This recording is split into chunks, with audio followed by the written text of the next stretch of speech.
fáilte mhór roimh an seo ag an Leabharlann agus an Ceartlann iontach atá deanta suas ó leorthaí a bhaineann leis an cardnéal agus leorthaí a tugadh in anóir don cardnéal agus cuid an seo le leor bhreá a sheolú agus Máirtín sibh bei Cathair cainseoirí a nacht agus bei Getabag Béarla Fhiaich na hóraidí fásta. Is me sé réman ó Chiarain agus tá an achas orm na urid sin carad ecail an seo a nacht. Carde le Ghael-Linn, carde leis an Gaelig agus carde lom héin. Agus dúspáide bhhailm éirí fríú aimimeach Ghael-Linn, Anton ó Cillainn, fáilte cheart a chur roimh go léir.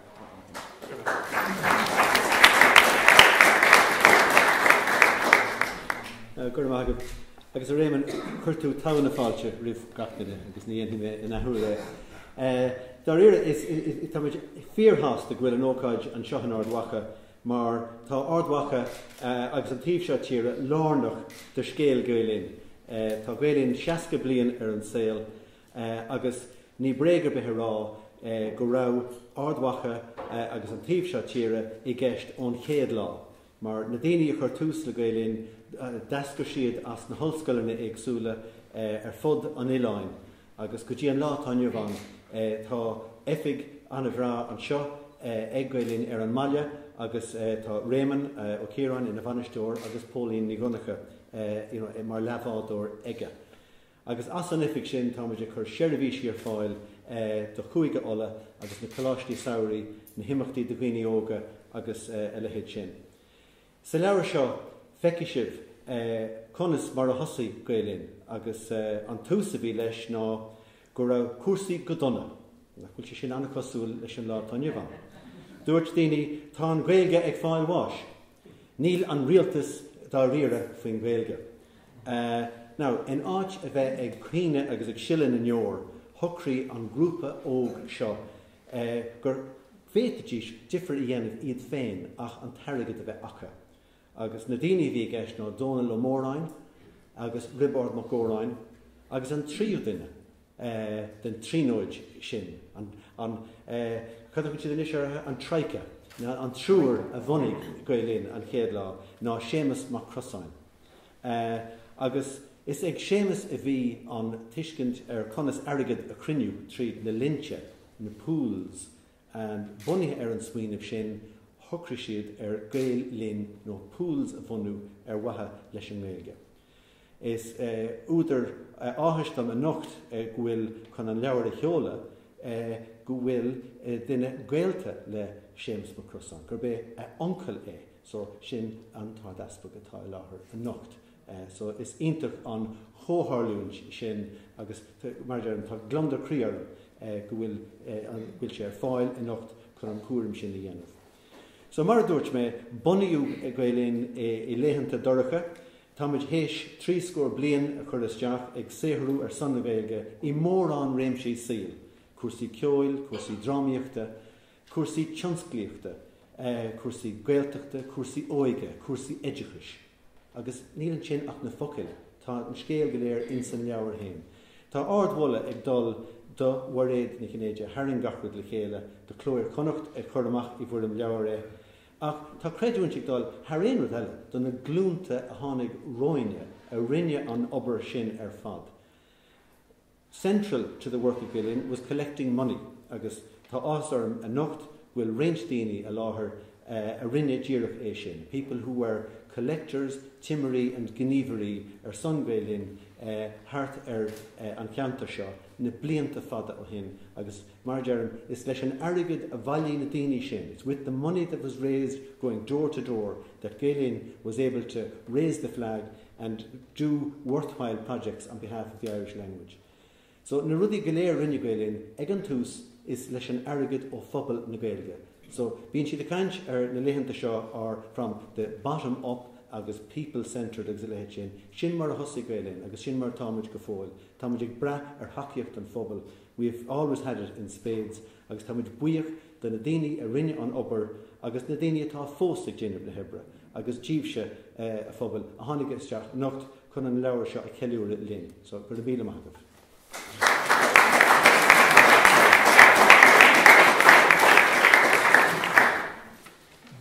Mairéad Anthony agus caiithim mé rá agus Anthony an seo bhfuil sé héan antacuil do obair go léir a dhéanann Ghael-Linn ins na sé chundaí. Anis, ní thóráidíocht a bhain atá an seo fanmhar ginne in áit bei óran ó ginne inis agus ní dóil an bhfuil óran eile níos arúnaí na an tóran atá pádraigín nic íbhaile ag go le sheol dúin inis.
Agus creidem gur sin ceann hóráin a bar leis an cardinal ó Fhiaich.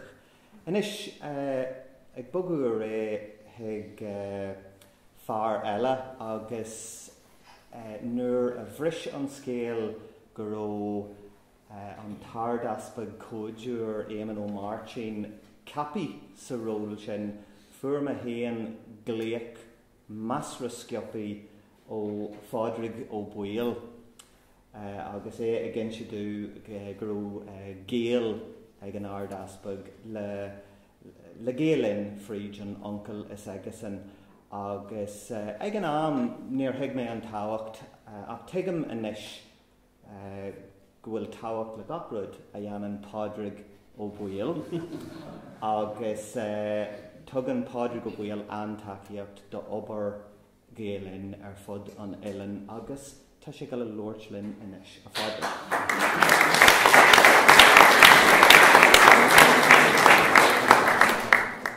A chaithirlí Ard Mhacha cóidúr agus a chairde go léir an seo. tá Leabhar mhórarm a bheith rastan seo an Ard Mhacha in é blianta fada chahain seo a tamil fada chuin. Bhí ochad mhór gan seo an sa bhríon 2000 agus a 3 ba sin blion chomarú Ghael-Linn chuig go blion. Bhí an príomh-Éamonach Antonio Cullen in sin an hisin agus sean ó Conile Cathair le an bhór stiúrtha a gnáam agus thug na hen leacht Ghael-Linn a gúte olú a gnáam sin. Jaim Líana na dhéisian 2030 tá muid an seo ar íst le ceúú eile dheanú agus an dhearí seo stair ná Scéal Ghael-Linn a hálaú. Mairéad ní Chinnéide a chur se le cheile agus ba bhfuilm cógáirte has a dhéanú léithe is leor go táhaachta le seo a chur le cheile in am Mairéad. Is áhar ionach táhaachta a Ghael-Linn an stair sin a chiblinú agus is stáilm bhuailit Gael tús maith deanta ar an obair sin agus sin deanta in am Mairéad is stáilm. Mar go méid an tArdeaspag ag sheol an leor ní Ard Mhacha a bheith faoi ach bhfuil muid an bhuacht a Mairéad is leor go táhaachta sin a chur ar fáil dúin. Agus mar a luaigh an príomh-Éamonach Antonio Cullen in sin ba me se cinse chur an núil dar Éamon gur bhuiil da Éamas mar Crasáin a bhí an san neaspag ná tArdeaspag Éamon na Céireann. Is stide go danig go bhahar is tír chonal nás in seáin.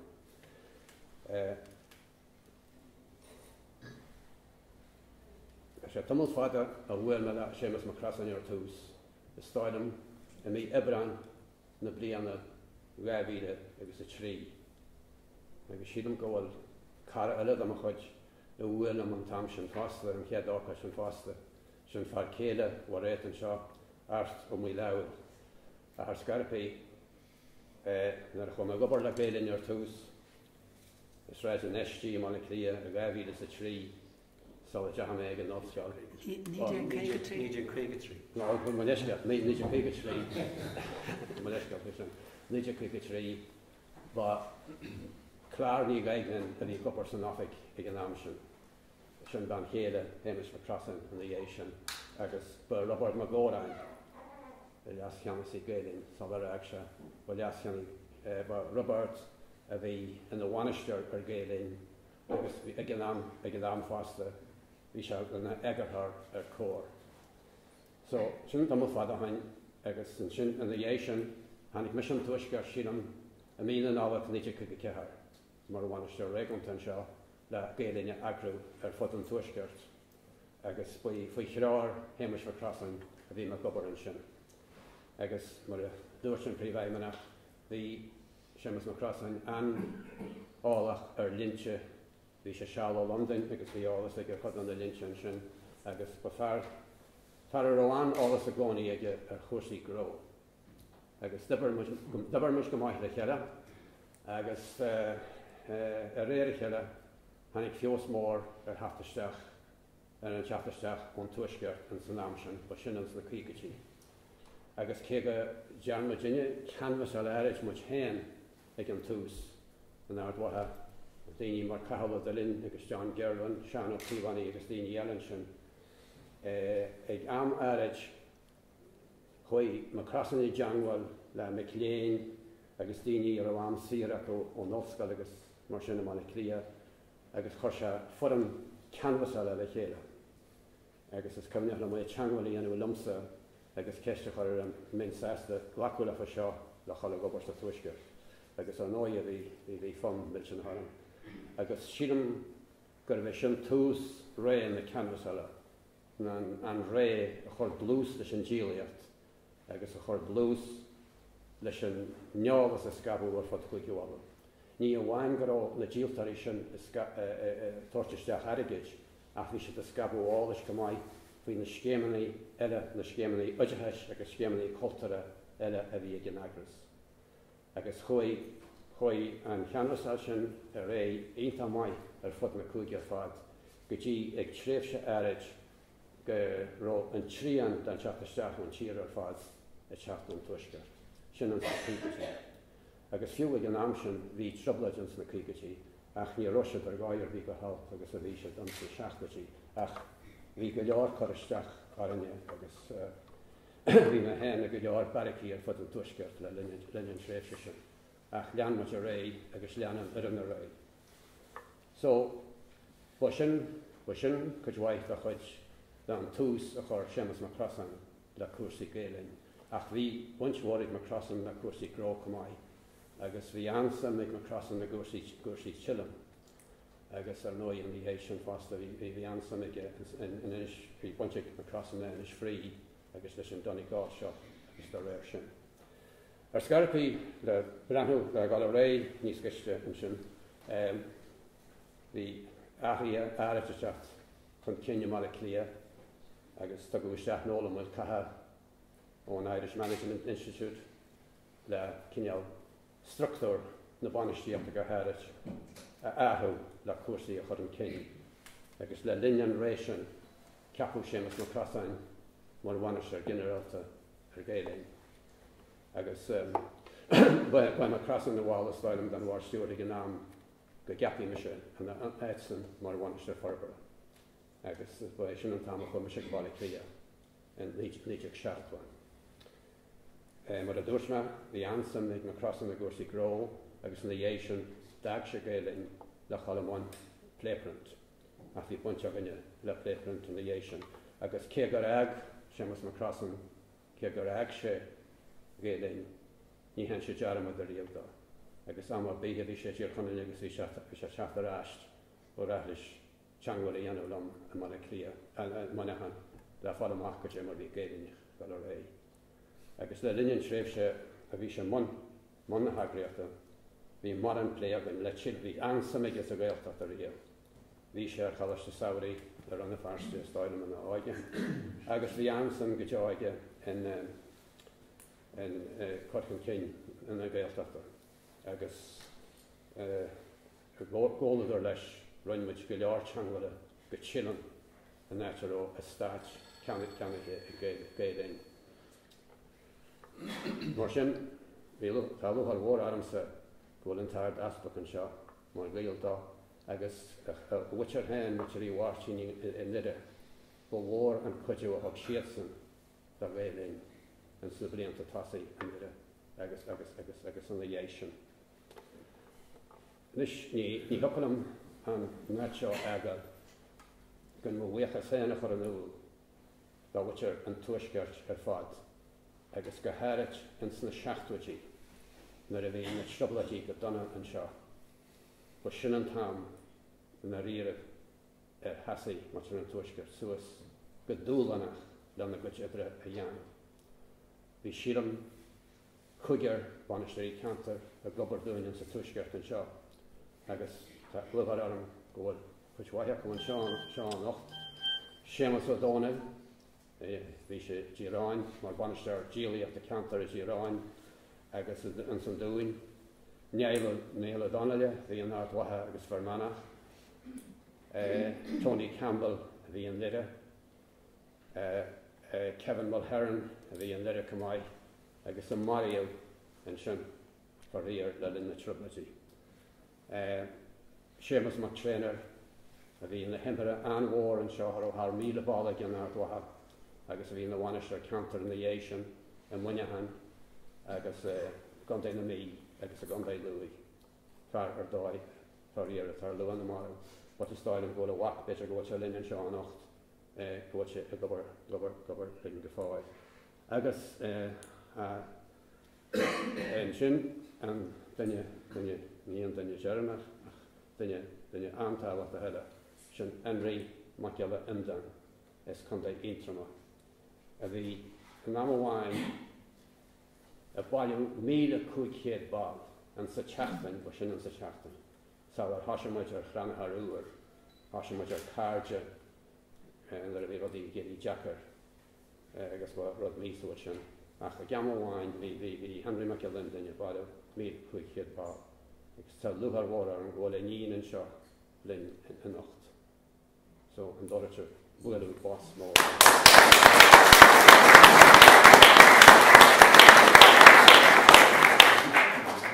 Tá go leor daoine eile ní bhíon ansa chal rá ada charfaí aráchas an seo run mission leagad bliana hain íon gar a hasise a rís.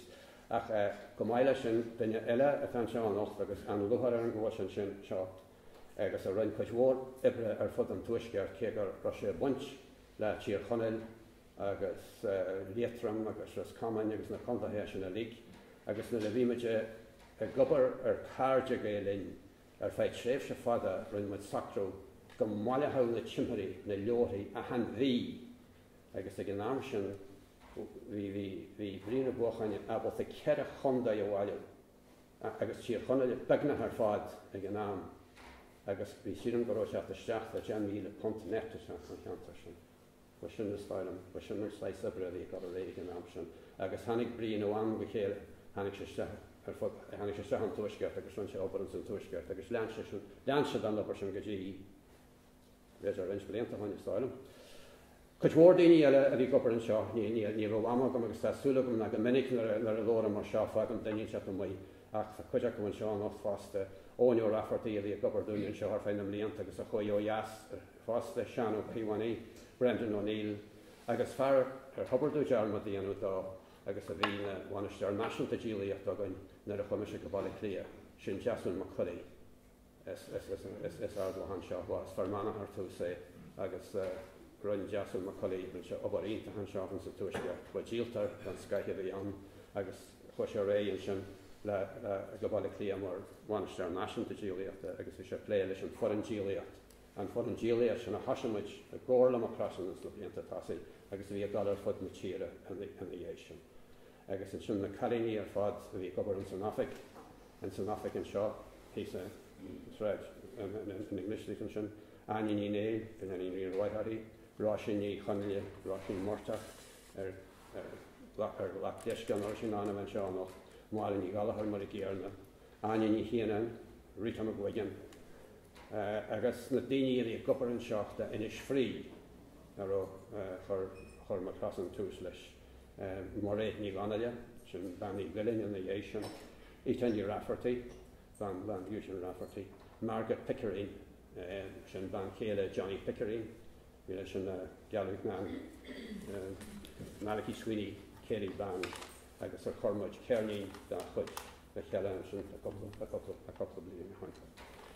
Ach daine na trobladí sin a lig dírí leis na daoine sin leanstan a réid agus ba bhaidlamsa sa le gríchiam má bhuichas ar an úl don nar an díalaíocht ar fad a bhí agan seo don nar an Affrica ar fad a bhí agan seo don na hagrais agus an dramar fad a chuidí linn mar cuman Lucas Gael cóltas alú chunran na Gaelic cóltas ceoltarí éireann agus na dramaí sin roáin charadas a bhain lá agus roáin choibrú a bhain lá agus is sin an dóid go dtí le gluaiseacht na Gaelic a cholar ré agus má bhí uair a riamhain nar chóir dan charada sin a bhainanis ba chóir go seanis mar tá cuasaí donna go leáil mar an taiisiide agus bheith charadas omláin na nagras Gaelic ar fad bh sé dheabhalanis le trid le ceth an ceth daman de Jerry seo a stáilm a chrid in né an seart masla an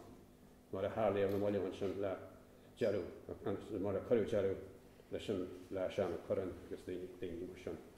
Má bhuichas dí fa sin ar fad agus má bhuichas fasta le phobal an tuaisceart a thug an neirid sin tacaíocht le Ghael-Linn agus tá Leabhar arm go bhfuil tear a buint tarbh is an tacaíocht sin a bhí anans na blianta chuí thart mar go bhfuil an neireann atá an isis agus is fór an bhegaíocht Raymond agus Pauline agus na daoine ar fad atá i gobar lá go bhfuil siad a leanstan dan nobar sin agus go bhfuil siad a chur na gúirsaí cultúra sin an cin go fíorhaid ar fud na cúige agus ar fud na tíre.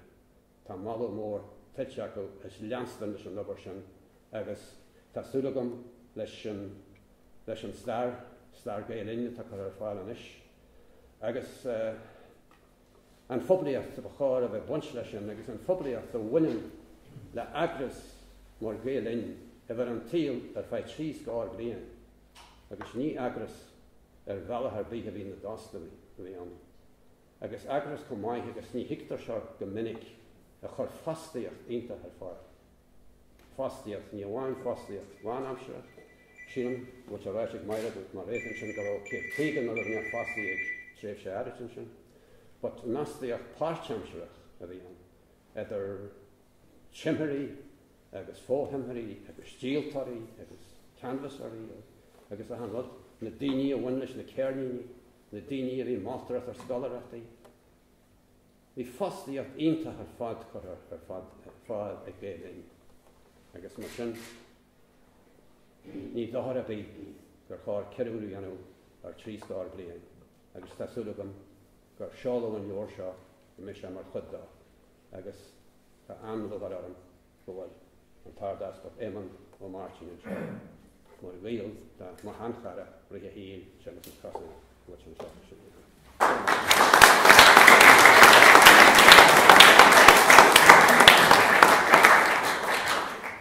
Gur Mairéad a fádrig. Anis I gcion Éamon Mhacha bei Ard Mhacha a gimmart a ginne gura.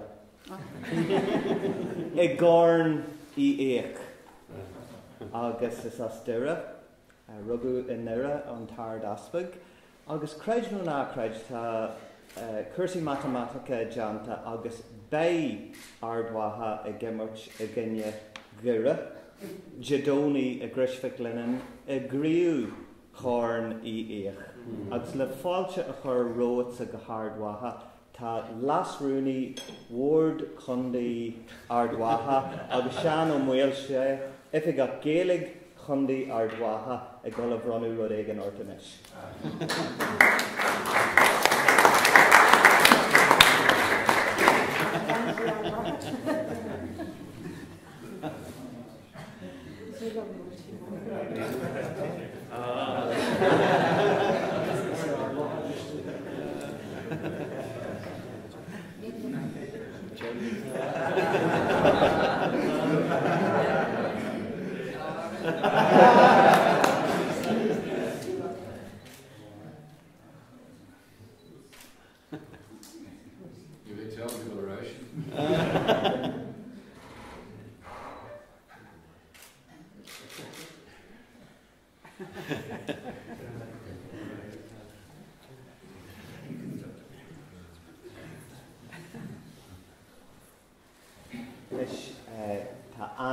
Sorry, go to Sásta chart.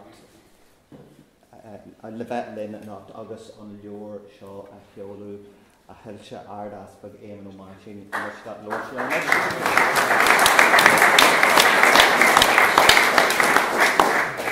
Leabhar. Is mór an honor liom carú ail an occaid seo anocht. Tá glúch winch ag má hailech héin le Ghael-Linn mar a dúirt Éamon agus Pádraig. As isce hín in nunanáil má bhathair Cathair ní crossing. Agus bhí a dearthar Séamus má crossing bhunaíochóirí Ghael-Linn. Tín má hangel héin siar go dtí an tam a chaich mé mar gealta gálaiste chalam ciille in dhire. Bhí má dearthar Adrian ina bháil den an díosparachta a bhain críomh náisiúnta Ghael-Linn, agus fuair mé héan scalaracht ó Ghael-Linn le gáil ag an Gaeltacht den chéad uair. So tá ahas an dóin orm a bheith seo sa Leabharlann Allen seo, ina bhfuil na mílte leor a scéalga ó bhaillechan an Cardinal I éach. Le leor tábhachta eile a cheolú Scéal Ghael-Linn. I'm delighted to be here this evening.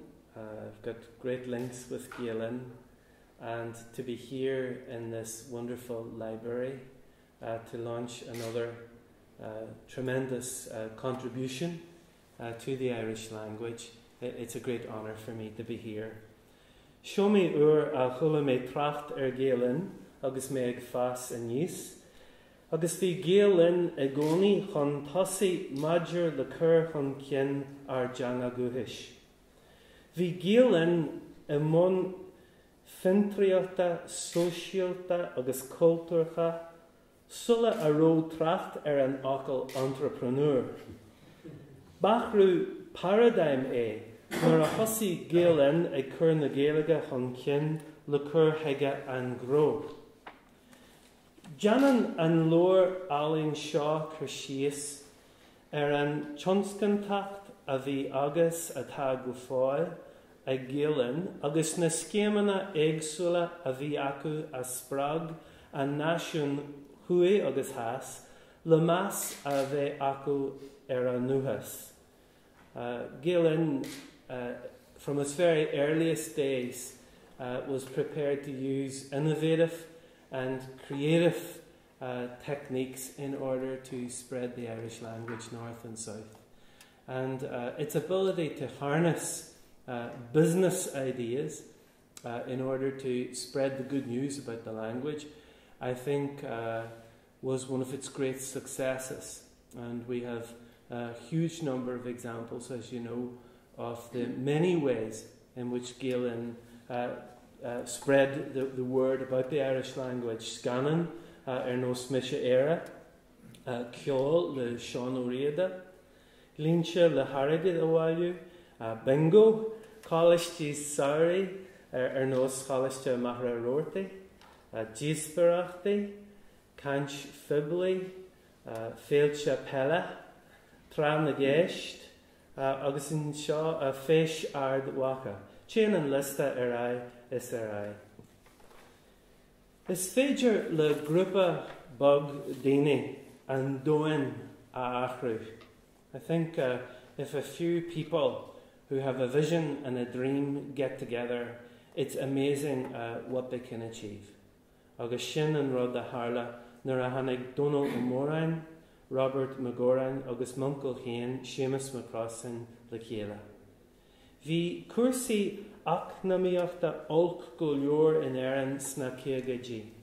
Ach níor stop sé sin cheann ródaithe Ghael-Linn. I think these men had a great determination, and we owe it to them for that determination, which saw tremendous successes for Ghael-Linn down through the years.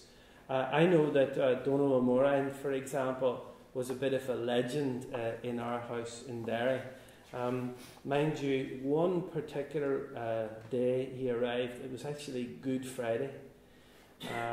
It was the afternoon of Good Friday. We were getting ready to go out to the ceremonies. And my mother went into a bit of a tizzy because she didn't know what to give him to eat.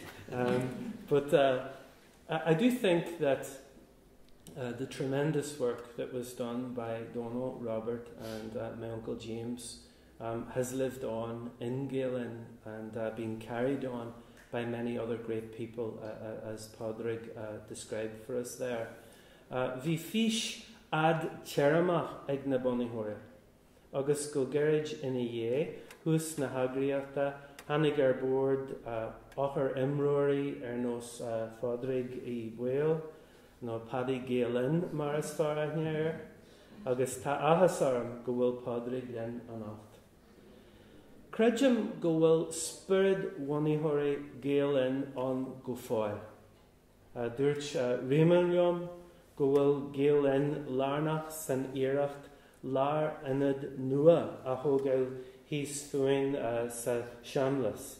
It's a great initiative that Raymond and others have in mind to have a cultureland down in the Shambles area, sa Shan Station Dorchin, Dartigil Ard Mhacha, a mór oribh maidir leis an tionscnú seo. Curann fáilte Fhiaich ribh príomh aimeanach Ghael-Linn Anthony O'Killen, agus curann sé ola ar mar chraí an Ard Carja agus Ibrícha de Hudge Ghael-Linn a eiceil an seo anacht. Is honour agus privilege mhuir an nuair seo Scéal Ghael-Linn a cheolú, agus Janam Cogargis leis an tuidir Mairéad ní Chinnéide, as an séchar Ard Mhacha a chur fáil dúin an ácht. Mar acail scior, tá súil agam go mé ihe den chéad scach agus an ácht, agus go dúirthaí sibh takeíocht do Ghael-Linn sna blianta atá roin. Tá sé de privilege agam Lord Lev an seo in Ard Mhacha, match chunithe nua, lár inid ar greidirh, agus lár inid ar gultúr, agus lár inid Ghael-Linn. Gurdia, mura agus padri, rach bhar gud ibre. Tá Scéal Ghael-Linn le Mairéad ní Chinnéide seolta agus giamrach agus blach Ghael-Linn. Gar bua agus bala garna.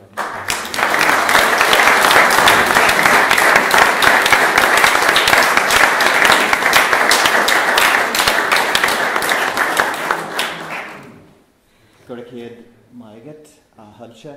Inis óráid a bhain eile atá le cleiseal ach roimhe sin tá pádraigín linn agus tá sí a bhfuil sheol óráin a bhain eile.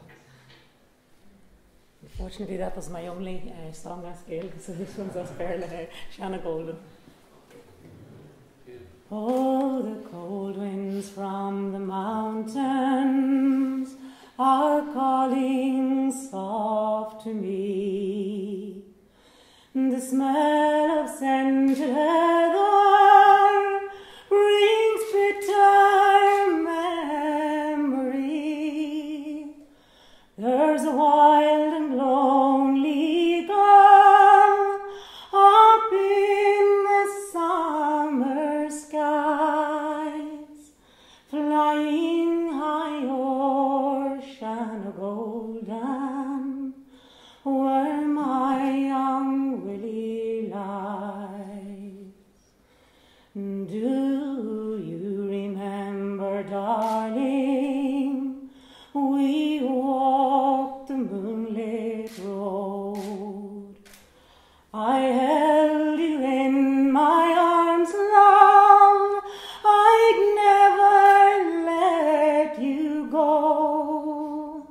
Our arms, they were entwined, love, all in the pale moonlight, near the fields of Shanna Golden, on a lonely summer night.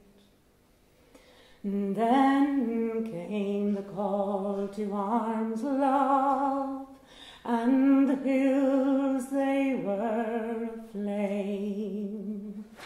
Down from the silent mountains, the Saxon strangers came. You fought them, darling Willie, my young heart wild with fear, near the fields of Shanna Golden, in the springtime of the year. And you fought them, darling Willie, all through the summer days. I heard the rifles firing in the mountains far away. I held you in my arms, love, and your blood ran free and bright, and you died by Shanna Golden on a lonely summer night. Oh, but that was long ago, love. Now our sun grows fine and tall. The hills, they are at peace again, the Saxon strangers gone.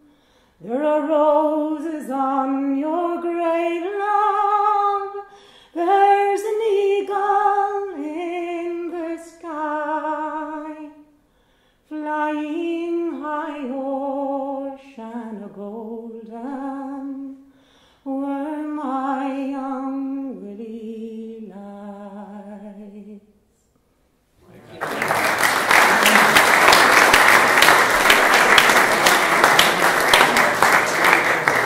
Agus inis a cháirde an fénas fearr ag an dearú mar a dúir tíosa an túidir í héan Mairéad ní Chinnéide.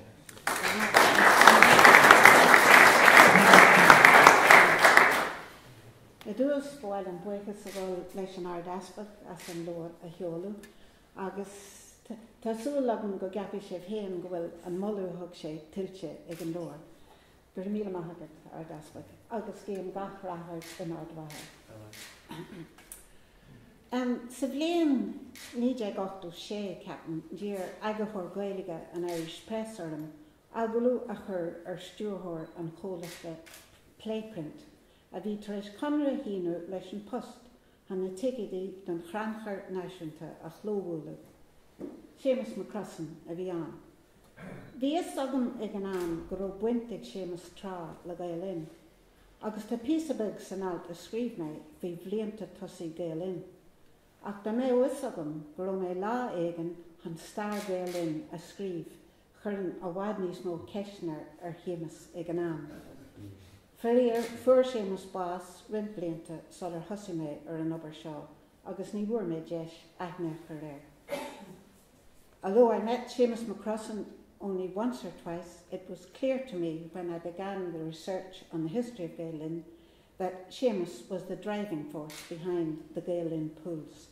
And that's not to take away from the great work done by the other founders, Leabharlann and Ard Mhacha. Ach, bhí an táireann nar a thosaí mé ar an obair go raibh ban chéimis, Clármhaigh Crossan, nó Clární Ghaignan mar a bhí orthaí trá, sásta chuir síos Éamon ar na blianta chaisí amon ifige Ghael-Linn. Bhí í mar dúirt Paddy an sin, céad rúnaí Ghael-Linn, agus tá mé go mór faoi chomainigí. Bhí lón agam leici an teachtain se Cathair, agus bhí sé an cupla rud a bhí sa leor a cheartú.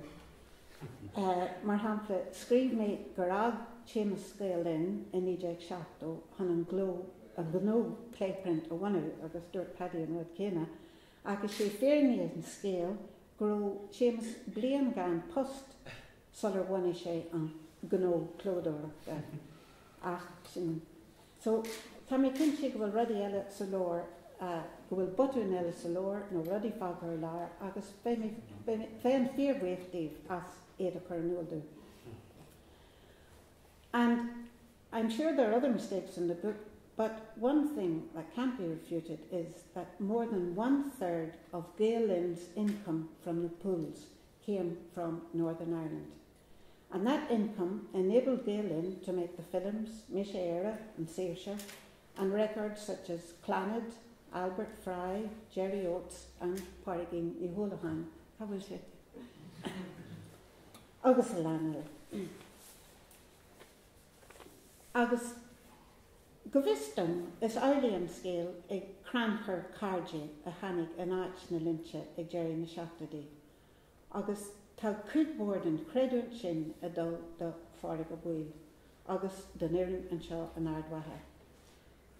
Tá rint in na timrí a bhí a gobar faoi Paddy an seo sa tuaisceart lúite agam sa leor, lehead mar a dúirt Paddy, Ánú na Gael-Linn, Des Cox, nó Jason McKilly, Séamus O'Donnell, Cathal O'Dillon, agus an sin an iran ifige, Máirtín ní Leabhar, Áine Grimley, Áine ní Néal, Roisin ní Conéile agus a lán eile, agus maithúil má tá duine fágtha amach agam. Jem Léanohin agus Ghael-Linn a comórú chaige blian, thug páirigh go bhuail caintan seo in Ard Mhacha faoi Ghael-Linn a gcuaig ulla, agus bhór an chuidú an caint sin. Mar a dúirt mé a maiile clia coppla seachtainna hin, níl duine bith in éireann a bhfuil oiread eolais aige nó aici faoi Ghael-Linn is a taibh Paddy. De réire, níl duine bith eile ar dóin a bhfuil an oiread sin eolais aige. Agus rinnpáirigh an tóla sin go fialam. Agus níor ceart dearmad a dhéanamh den ireann ifige an seo an Ard Mhacha.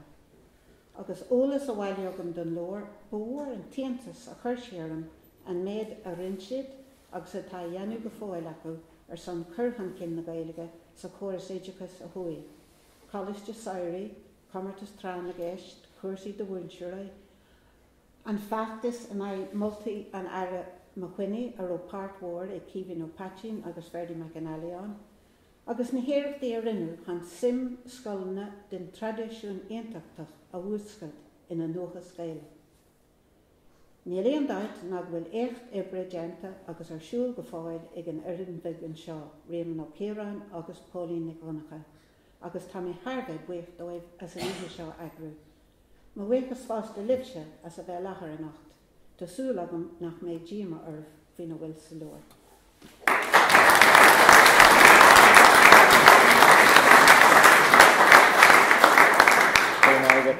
A Mairéad. Inis bei Fhiaich war méal agus gremlathíthe agam inis agus ceol sa cúra agus bei tréanam agin Lortan chéile.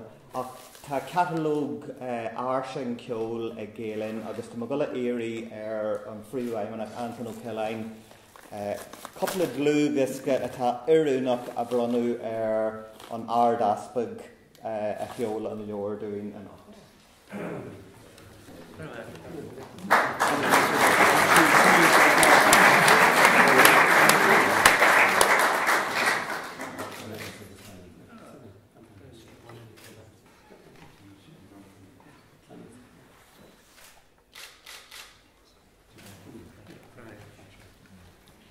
An muochas a ríist agus tá leor ar díl a muí ar Freight Specialta Cúig fan Jig Sterling agus mar dúirt mé tá bia agus jochaní muon sin fásta. Go dté siad go léir slán an bhála agus go céad mai go bríist.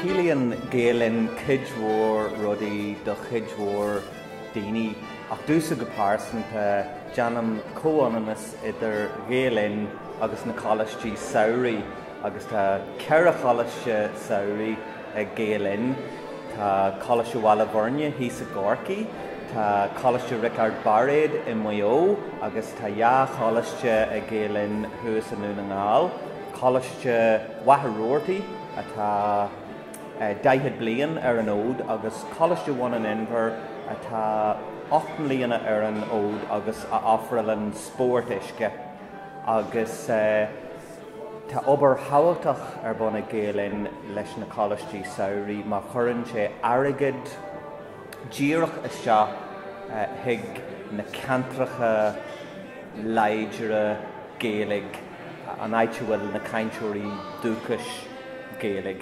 Na daoine is tábhachtaí in éire do hobar na Gaelige, do héachí na Gaelige. Well, is Ghael-Linn an agréocht ar chaithme mo híal ibre a gobartífa.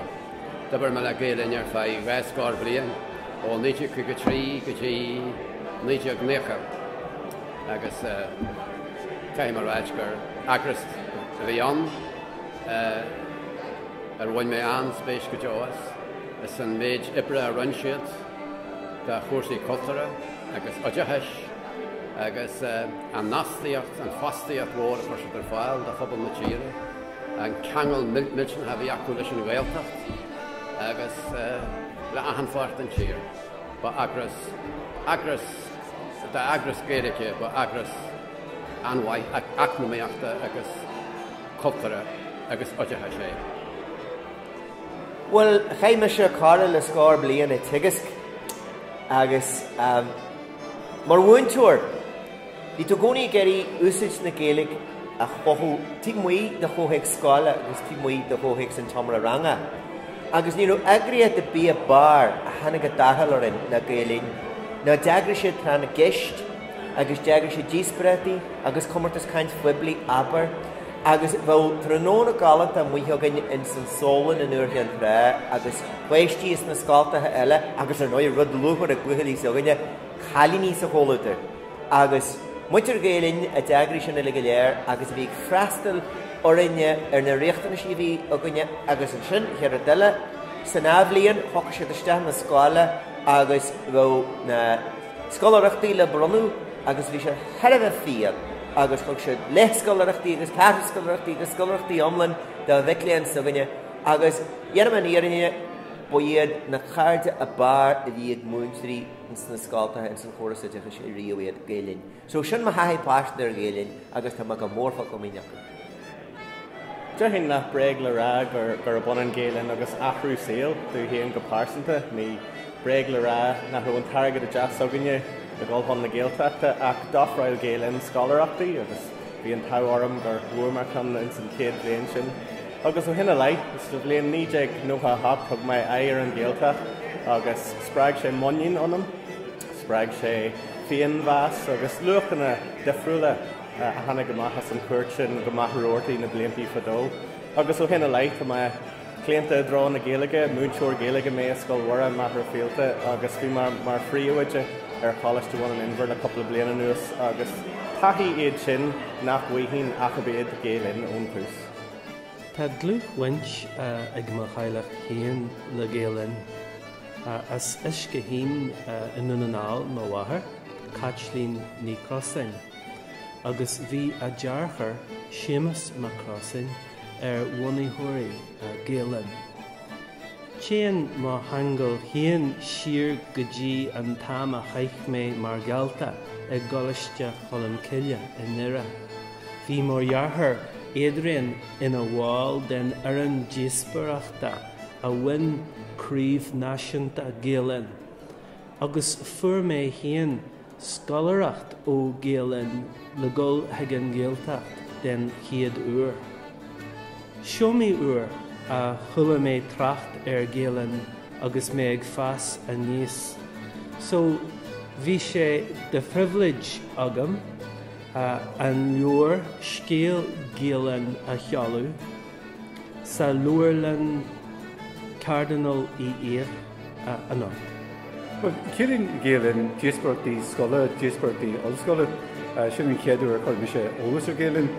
Ach an dhé sin cílín sé an fearr ar grach le scoil thart í aine ag bailú airgid don chranachar agus prograchas an jaar seo thart in nuain geanan aithní í nehartna sé club ag bailú airgid agus bhíosó in gúil sinna gol ag chranachar de chéan legan.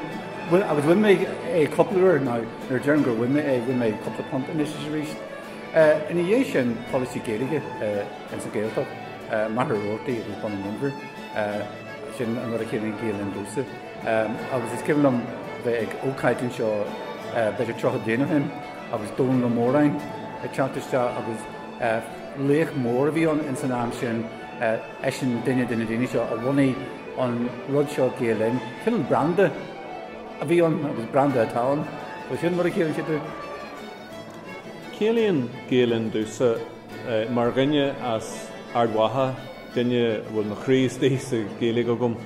Céalaíonn sé takeíocht mar nuair a bhí mé héan ar an chéad bliain den bhanscoil, bhí sé dámhar an scolareachta eil le Ghael-Linn le Gulthan na Gaeltachta agus chuir sin mé ar bhealach na Gaeilge agus ar bhealach na Gaeltachta agus tá mé fíorhaoch de Ghael-Linn as an deis sin a thuirtú. Mar nílas agam céanaid sé mé in is gan iad ach tá mé cinse de gur réitsin a chur an bhealach a thuí mé. Cílíonn Ghael-Linn dúsa léthe sanna a bhatharóirtaí. Mar bhúntear agus mar Ard Mhacha man jaciad scolara, fiche duine fuasta agus aithne bon saltas. Agus a ganc agus a cibid ar bíní ága fólam na Gaeilge agus beidir teafrí in dhé sin mar ceannaí agus in dhé sin mar bhúntearí agus in dhé sin beidir mar Ard Mhacha fásta.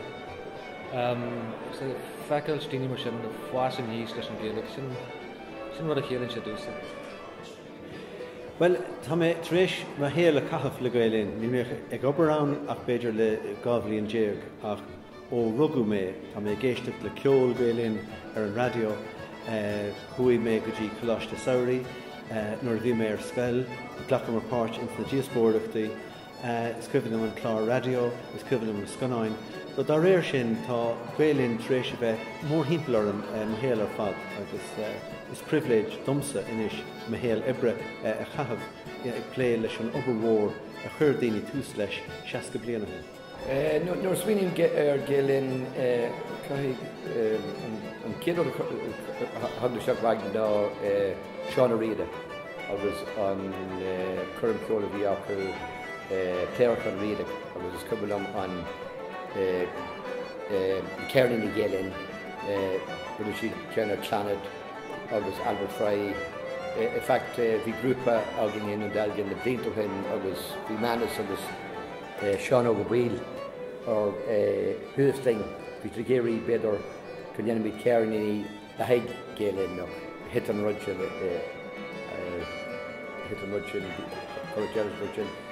Smíhim an freisin le Coláiste Maithe Rótú mar sin cáiste bhín gcéad an agrú agus fós samé pósta le iníon páir go bhil agus léon siad Paddy Ghael-Linn ar sós tógra gur sin rud eile smíhim mar Ghael-Linn fa sin